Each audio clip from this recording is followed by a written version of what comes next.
In the year 217, the sun beamed across the ancient lands of Mesopotamia, where two great empires stood poised for a clash that would echo through the ages. The Roman Empire, led by the ambitious Emperor Caracalla, sought to expand the empire's reach and secure its borders in the Middle East against the persistent threat of the Parthian Empire, ruled by the cunning King Artabanus V.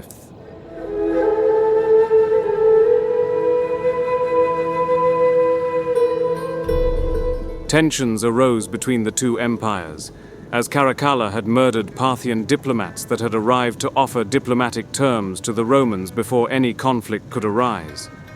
However, Caracalla, a young and ambitious emperor, had no interest in talking diplomacy. His eyes were set on expanding his empire, and in the process, his own legacy. Before the Roman Emperor Caracalla could lead his legions against this Parthian threat, he was assassinated by a Praetorian prefect named Macrinus. Macrinus then seized power for himself, claiming that due to the threat of the oncoming Parthian force led by Artabanus V, it was crucial to repel the threat before deciding on the next successor. Before we dive into this epic historical battle, a much appreciated word from our channel sponsor, King Arthur, Legends Rise. King Arthur Legends Rise from Kabam is a majestic fantasy-packed game where you find yourself immersed in the Arthurian age. It's an epic new arrival in the squad RPG space, which offers players crossplay between PC and mobile. In King Arthur Legends Rise, you will be tasked with rebuilding the once great kingdom of Camelot. You'll embark on many epic quests while also forging mystical and epic weaponry. Join myself and many other players in this epic new and immersive adventure. Don't wait any longer, for now is the time to get signed up and venture back into the Arthurian age. Become a legend yourself by using my link in the description, and make sure you pre-register now to get all of the exclusive and epic rewards. 10 Rise Summons tickets, 50 stamina, 10,000 gold, and as a bonus, you'll get 200 crystals when you register with your email.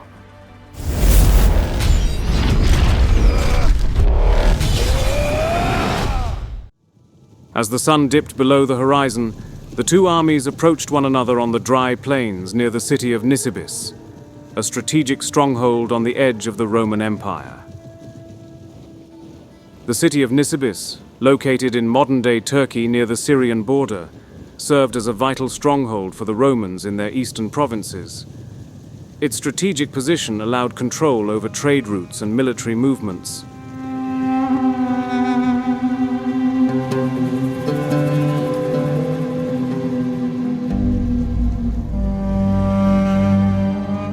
Macrinus knew that he could not allow such a vital Roman stronghold to be lost in the region. As such, he lined his legionnaires up for battle into the ever-reliable triplex axis formation and marched to meet the threat head-on.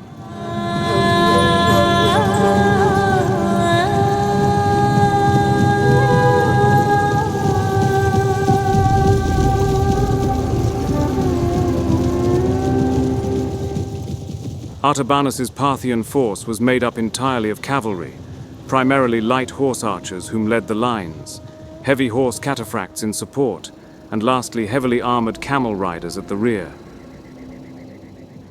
Macrinus's Roman army, in contrast, was made up of primarily infantry, with skirmishers placed strategically between the legions to help repel any head-on charges from the cataphracts.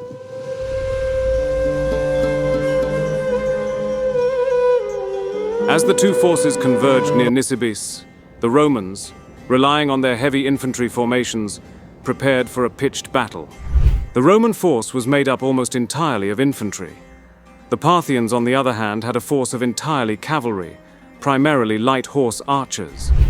In close combat, the Romans would be at an advantage, and Macrinus, an experienced commander, knew this, so he opted to have his soldiers hold firm in a defensive formation and allow the enemy to come to him.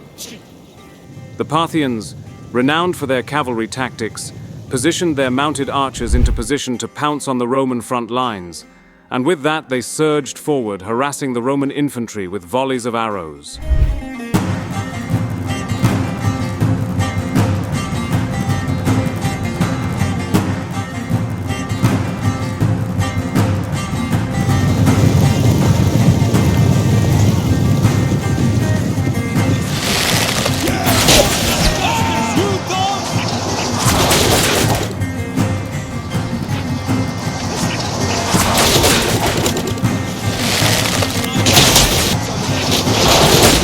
Parthian archers continued to launch volleys of arrows, attempting to weaken the Roman infantry before a full assault with the cataphracts. However, Macrinus's legions held their ground, forming tight formations to minimize the impact of the arrows. You see that? The Parthian cataphracts, gaining momentum, begin to charge directly at the Roman infantry. A loud and devastating sea of metal and fury stampede across the battlefield. The Romans brace themselves for impact.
Macrinus swiftly acts on an opportunity.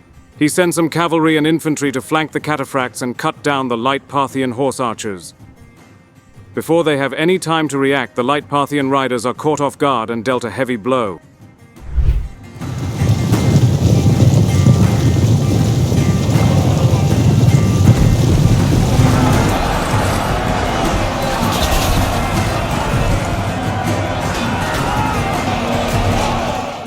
Macrinus's maneuver works excellently, delivering a heavy blow to the Parthian light cavalry. Artabanus, realizing his force has been outmaneuvered, quickly orders an orderly retreat. Macrinus, however, did not consider that the sections of soldiers he had sent away from the main force were now out in the open and vulnerable. Upon their retreat, the Parthian horse archers peppered the Romans with volleys of arrows, causing significant losses to Macrinus's force. After sustaining losses, Macrinus then orders his men to feign a retreat, attempting to lure the Parthian cataphracts to give pursuit. The Romans had planned a trap. Upon their retreat, they laid down spiked stakes.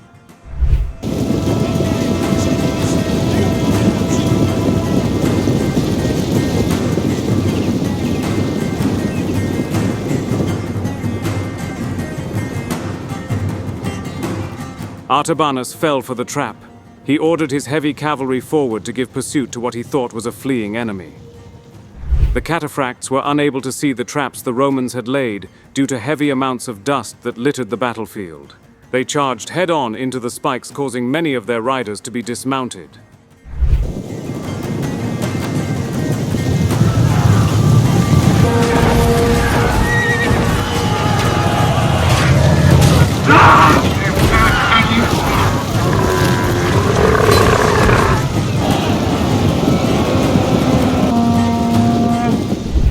The Romans swiftly organized and charged the now dismounted heavy riders, cutting them down with ease as they had been injured from falling from their mounts.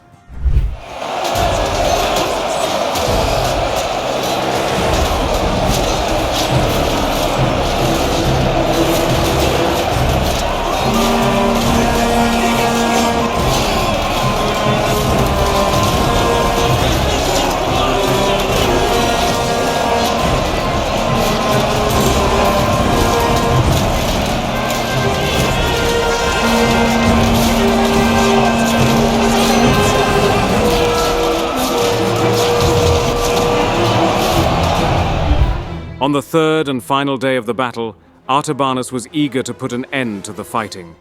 He ordered forth his entire force to try and quickly envelop the Roman formation. Macrinus, seeing the oncoming Parthians, ordered his men to swiftly break formation and extend their lines to match that of the Parthian lines. The two sides skirmished one another, leading to continued casualties on both sides. At this point, Macrinus, with his army on the verge of breaking, sent an embassy to Artabanus. Informing him of the death of the treacherous emperor Caracalla by his own hands, he offered a substantial compensation if they put an end to the battle. The Parthian army had also suffered heavy casualties, plus Artabanus had believed he was fighting the treacherous Caracalla this whole time. With this news, he agreed to a peace, after receiving 200 million sesterces from the Romans. The battle ended inconclusively, and in June 218, Macrinus was defeated by the forces supporting the ascension of the new Roman emperor, Elagabalus, outside Antioch, while the Parthians and Artabanus faced the uprising of the Persian Sassanid clan under Ardashir I. Nisibis was thus the last major battle between Rome and Parthia, as the Parthian dynasty was soon overthrown by Ardashir in the year 224, and the reign of the Sassanid Persians would rule the Middle East for over 4 centuries.